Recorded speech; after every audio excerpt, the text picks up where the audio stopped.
When I found out I was going to be a parent, I immediately felt a lot of anxiety and worry. So I went on to BetterHelp to try to look for a therapist to help me with that. My relationship with my family and with my boyfriend and with myself were suffering. I really needed help. I was ruminating a lot. Really getting those thoughts out to a therapist and getting feedback was just life-changing. Discover what BetterHelp Online Therapy can do for you. Visit BetterHelp.com today.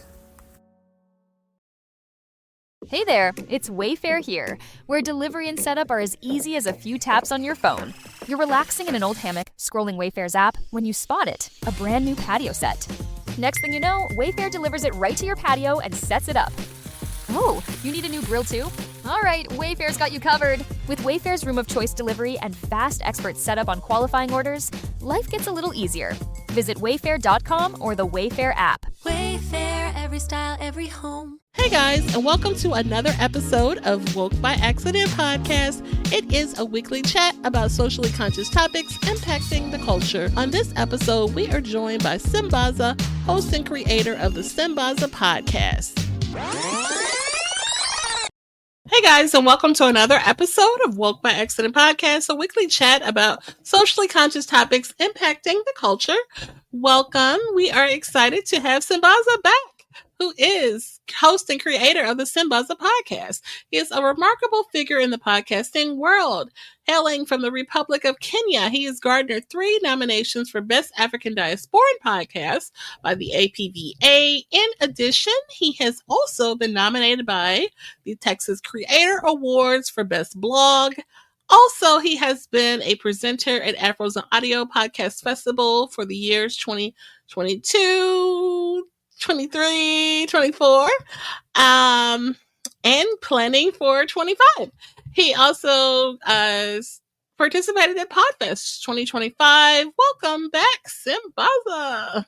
Thank you, Jen. I am back. It's been a long 3 weeks, but great time to kind of chill out with the family. And it's been great. Videos are downloading. I think I have the first video coming up. If you're on TikTok or it should be on my YouTube channel. Is it? Okay. No, in a few it'll come out. Yeah, but it was a nice trip. Very refreshing. Excellent. And for those who may not be aware, Sambaza had to take a trip home to the motherland. To Kenya, yes. To Kenya. So really exciting stuff, and he will be sharing. We'll have to get some of those pictures so we can put those up in videos. I know you posted some on your socials that really exciting things. You got a chance to take in a safari and check out Nairobi and a lot of exciting things with the family. So glad you guys made it back safely and had a great time. We wanted to, so at this time, we'll go ahead and introduce our topic. So we want to acknowledge Juneteenth for 2025.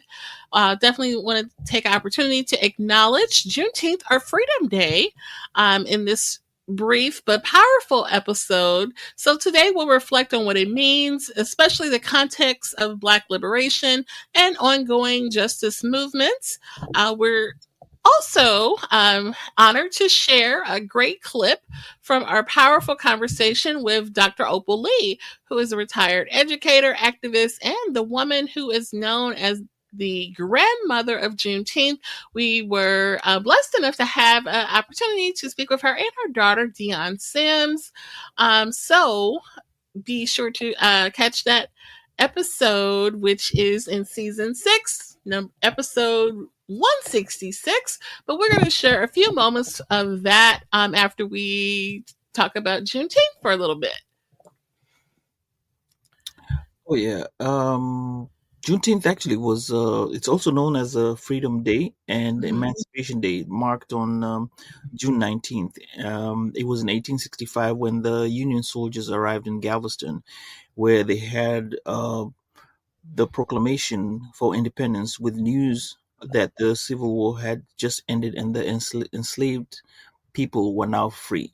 I think in Virginia they were already free They had been freed a month before that, and judging by that time, there was no Instagram, TikTok, and what have you. So news travel kind of slow to get to different parts of the country. So considering how it was, this is how Juneteenth became, because it took a while before they got there.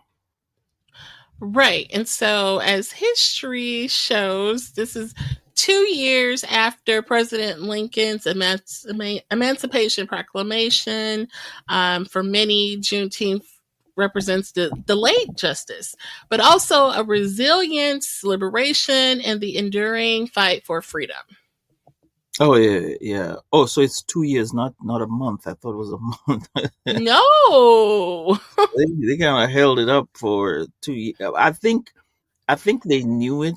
It's my opinion, though. I think it was already known that news had traveled, but they just kept it quiet until the soldiers came.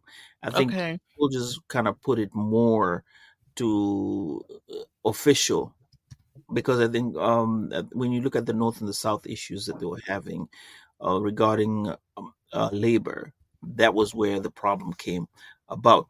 So it began as a Texas tradition, Mhm. but over time it spread to across the country, and thanks to the relentless efforts for activists like Dr. Opal Lee, it now became a federal holiday, and this was 2021. I think this is the next year. Is it next year? Next year there's a celebration. Is it this year? We had it last year, so this year is supposed to be in Washington D.C. Okay. Yeah, they're gonna do the walk in Washington D.C. if I'm not correct. So they're not gonna be in Texas. It's gonna be in Washington D.C.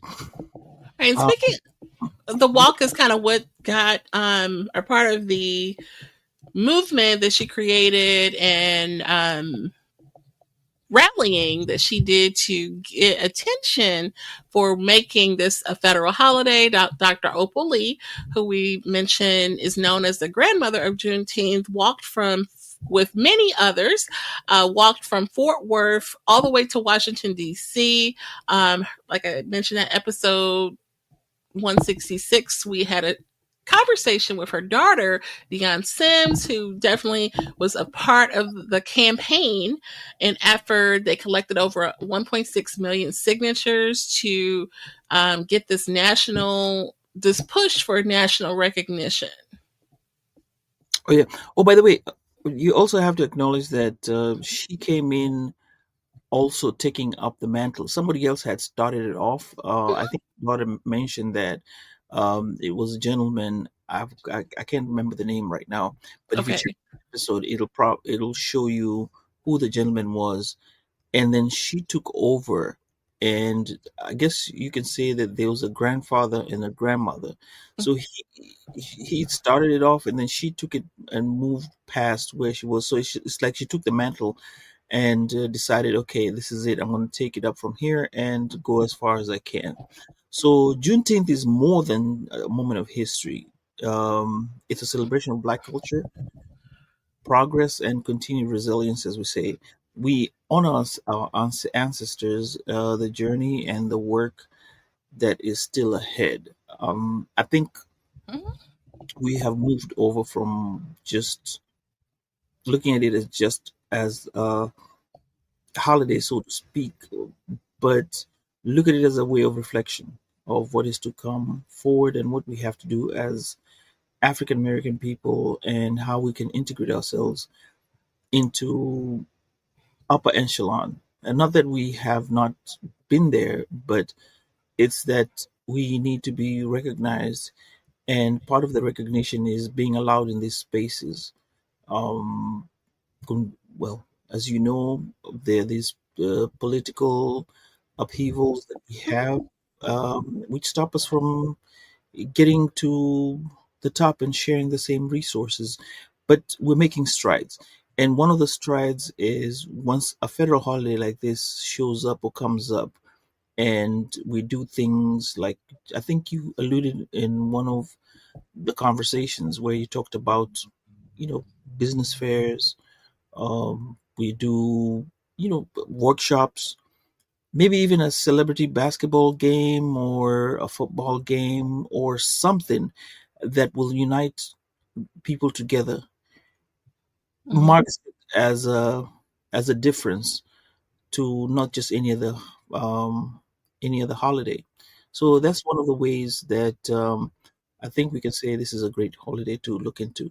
And I think from there, let's see what you got for today. Yeah. So, for sure, you mentioned ways people can acknowledge or celebrate G2. People say, okay, what do we do? I see a lot of cities, including my town, have a lot of fairs and festivals going on where they let, maybe artists perform and independent business owners set up their products for people to shop. It's a great time to shop African American owned business, small independent businesses who definitely could use the support. And that's definitely strengthening our economic power as Black people. So, yeah, definitely those are some ways to do that. Shop a Black business. It could be even my Black business. As we are business owners and podcasters and all the things. So check the show notes for those businesses, links and affiliates and all the things of ways that you can support another up and coming entrepreneur. So lots of different ways that we can, but also great, a moment of a reflection for sure of those who made the great sacrifice for us to have these liberties. Definitely. So we definitely want to take it back and show some great moments from the episode that we had to speak with Dr. Opal Lee and her daughter, Deion Sims, who runs the nonprofit and does really great work in Texas, not too far away from you. That's And an hour away. yeah. So, okay, let's get into a clip here. And this may be a shorter episode than normal since we just definitely want to acknowledge. I know you are literally just getting back from your travels, but you were a great sport to join us. So let's check some of this out. Okay, let's start here. Something that happened in the past. I don't need your sympathy. What I do need is I need your. Oh, let's start it. And so Juneteenth is empowering. A lot of people still believe that Juneteenth celebrates slavery, and it doesn't. Juneteenth celebrates freedom from slavery, but you also have to elevate Juneteenth to be more than just a historically relevant something that happened in the past. I don't need your sympathy. What I do need is I need your empathy. I need you to be where I won't be or where I'm not right now. I need you in the boardrooms. I need you on Capitol Hill in those committee meetings. I need you, on the school board. When you hear of stuff happening, my ally, and because you now have experienced Juneteenth and what it means for the African American experience, you can open your mouth and say, you know what, that's not going to be fair to everybody. Okay, and then let's go here. All of her peers, started to fall off. Oh, a couple of decades. She was just happy to be celebrating it in her own little world, right? And making sure people in Fort Worth celebrated Juneteenth. And so she kept the Juneteenth festivals and parades and things going from the 70s, even after all of her peers, started to fall off. She kept it going. Now, Ms. Sims, you just mentioned that 25 years, that is a long time with trying to get the national observance recognized. What were a few of those challenges? Okay. The first one talked about, I think we already talked about it and said, when you want to be on those boards, you want to be on the school boards, you want to be on the in the boardrooms, Capitol Hill. I think that's more like the rallying call that should be emphasized anytime there's Juneteenth, because if we don't do it, then who else will do it for us? That's your one day to. I know people say Juneteenth is not, can say being black is not one day. Being black is 365, right? However, Right. you use these holidays as a way of showing, not showing your advancements, and then kind of like doing a reset. So at that point, when you're doing the reset, you need to say, hey, how many people have we gotten to Capitol Hill? How many people do we have in the school boards? How many people do we have who are representative of us? What areas have we garnered more in terms of child um, graduation? Do we have less children mortality rates or pregnant women mortality rates? How is that working for us? Mothers who have kids who are malnourished. All these things are simple steps that we can look into at that point as a reset. I think that's one of the powerful statements that she was providing for us. Oh, absolutely. A lot of change needs to occur in many cities. I know even here in St. Louis, we experienced a really terrible tornado last month on May 16th. And a lot of people are, trying to put their lives back together. And, we have a lot of African Americans in legislation that are trying to get things passed. And, non-melanated folks too, working together, trying to get things. But this is like a time to, come together, and if legislation needs to be passed or created or whatever have you, to make change, but recognizing the changes in your city, your town, that need to be, like you said, all those different problems. There's ways to, address that. And, definitely it makes you think about how we can be part of the solution, for sure. And considering that, I'm sorry to hear about the weather issues, and this is where you actually see and get to notice the disparities of being melanated and non-melanated, where the resources, especially resources, and where you live in which city, how these resources will be distributed. If they're distributed well, everybody's going to get an equal share, and everybody will go up and kind of get back to get back to their normal lives. I know it's not easy because there's some type of trauma that goes on. Mhm. The way you get helped is the way you get. The faster you get help is the faster way you will get to heal better. But if you're struggling to get help, healing will take some time too. So these things are where you actually see where you need to come up on these particular occasions and say, hey, this is where we are. Let's be proud. And this is what we've done so far. How can we get better?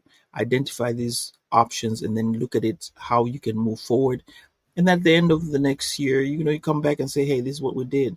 Feedback. For sure. I want to show two clips that feature Dr. Opal Lee. I know she came in toward the end of the conversation, but those are some great moments. So let's share one of those. Their minds. You were so Hang on. And the And so, well, we can't spend a whole nother hour having you retell what I told. So, but do you want to admonish them in any way? Give them the close, because we were closing out and I saw you. So you want to give them your something to a call to action? Yeah. Don't ever miss an opportunity to tell young people to make themselves a committee of one, to change somebody's mind. We know people who aren't on the same page we are on. Change their minds.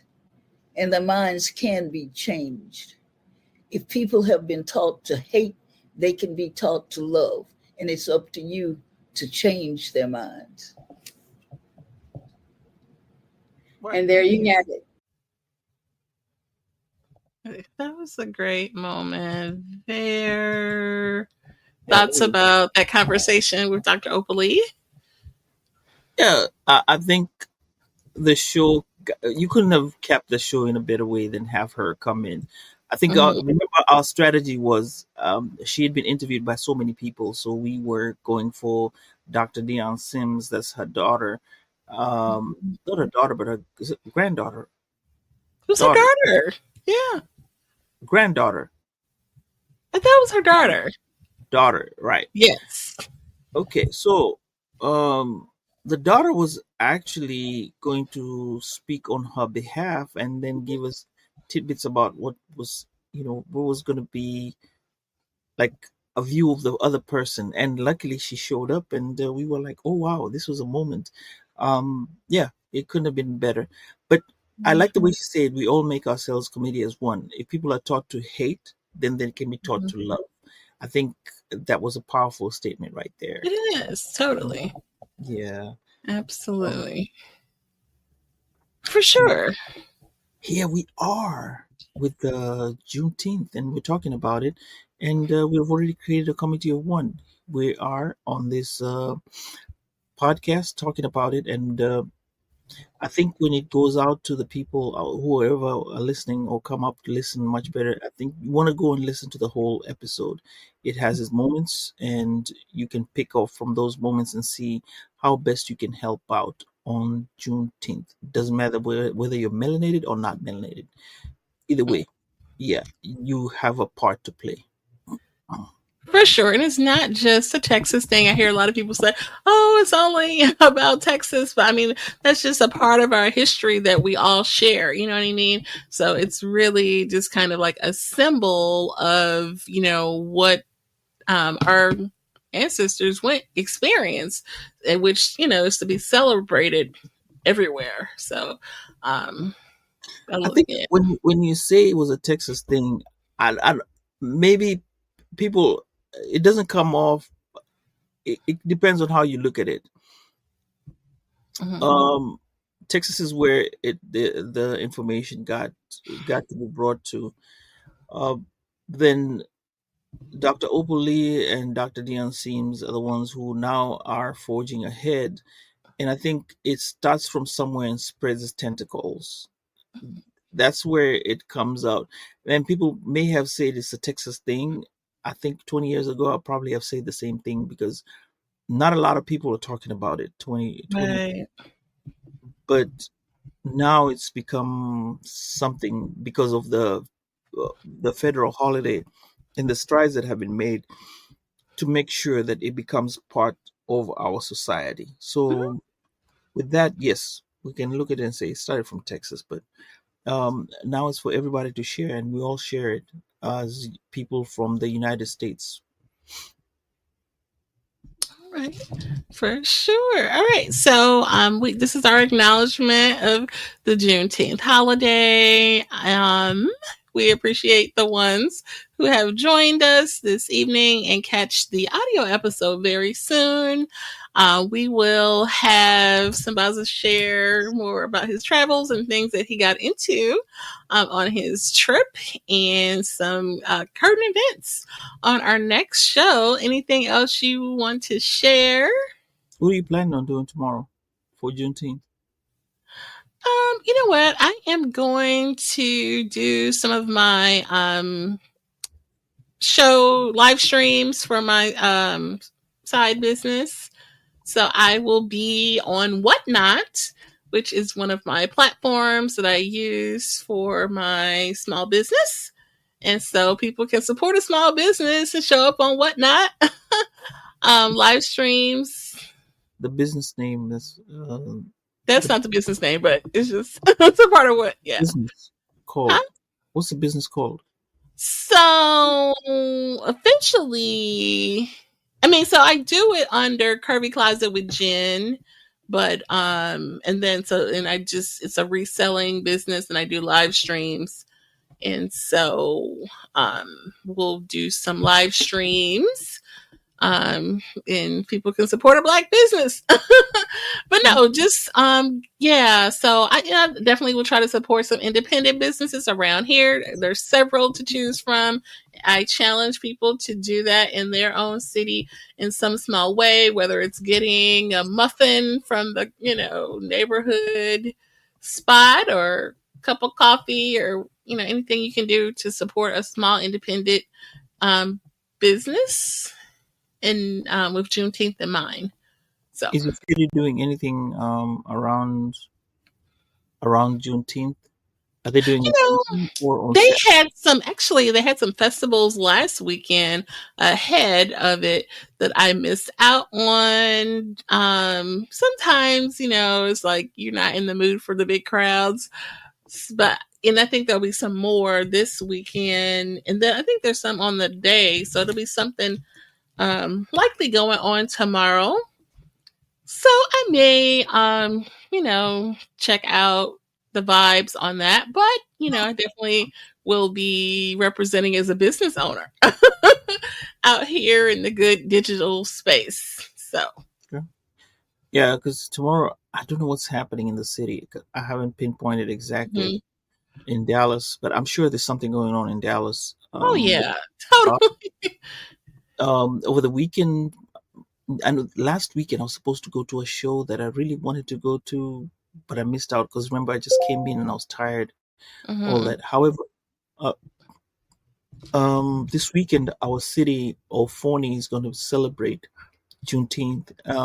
So I'll be able to go and see what's up over there.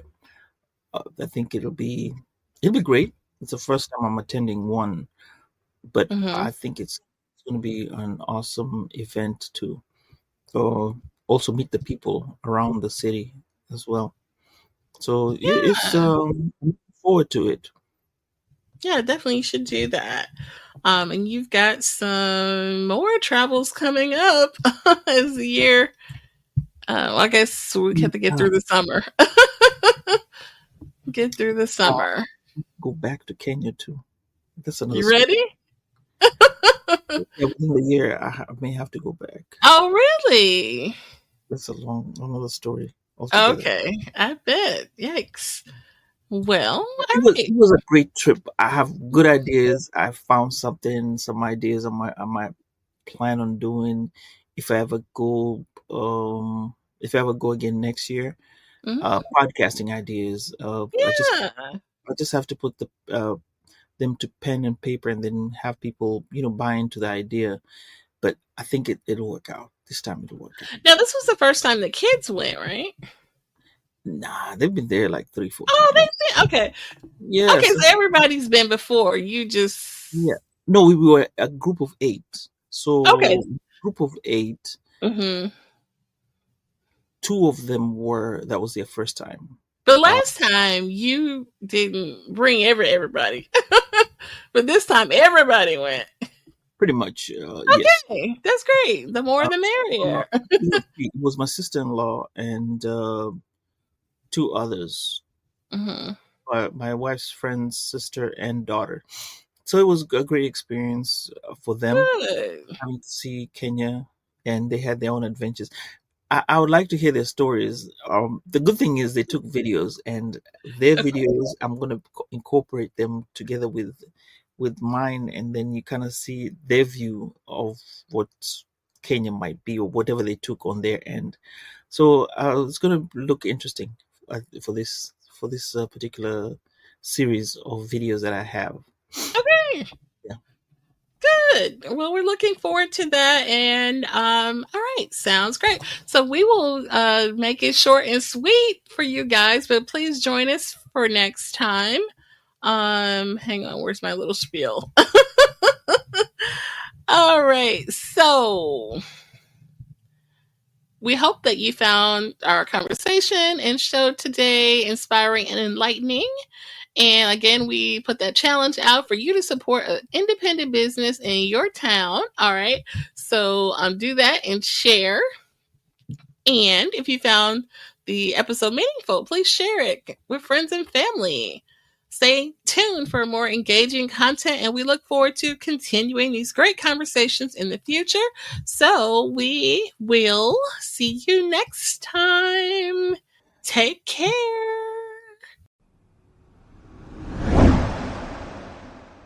At this time, we're going to go ahead and conclude the episode. We greatly appreciate you listening. We invite you to follow us On social media, on Instagram, it is Woke by Accident Podcast. On Twitter, it is Woke by. On Facebook, it is Woke by Accident Podcast. We also have the new website up, www.wokebyaccident.net. Please check us out. And also follow us on all of your favorite streaming platforms. And please leave a review and share feedback. You can also reach out by Gmail, wokebyaccident@gmail.com. And every time you listen, we appreciate it so much. Thank you for listening and take care.